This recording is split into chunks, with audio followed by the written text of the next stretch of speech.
Par arrêt du 9 avril 2015, la Cour d'appel d'Amiens a statué sur la responsabilité de l'expert comptable en matière sociale en rappelant que son devoir de conseil avait pour corollaire le devoir de coopération du client.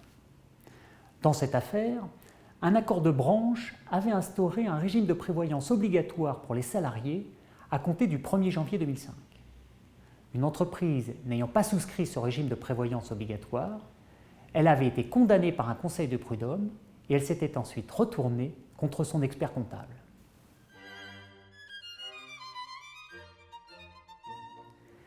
Pour exonérer l'expert comptable de toute responsabilité, la Cour d'appel d'Amiens rappelle, conformément à une jurisprudence constante, que le client doit fournir à son expert comptable toutes les informations nécessaires à l'accomplissement de sa mission.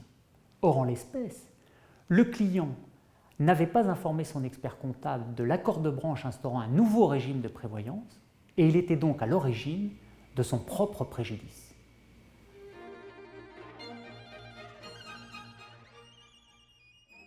D'abord, même si le devoir de coopération du client est toujours sous-entendu, l'expert comptable a tout intérêt à en rappeler les contours dans sa lettre de mission.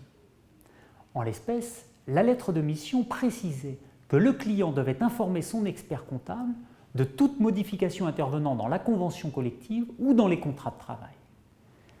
En l'absence d'une telle mention, il n'est pas certain que la solution aurait été la même. Ensuite, l'expert comptable doit pouvoir démontrer qu'il a exigé de son client la remise en temps utile des pièces et informations nécessaires et qu'il l'a avisé que, faute pour lui d'obtenir ces éléments, il ne serait pas en mesure d'exécuter correctement sa mission. Si ces précautions sont prises, le manquement du client à son devoir de coopération constitue un moyen de défense très efficace pour l'expert comptable dont la responsabilité est mise en cause.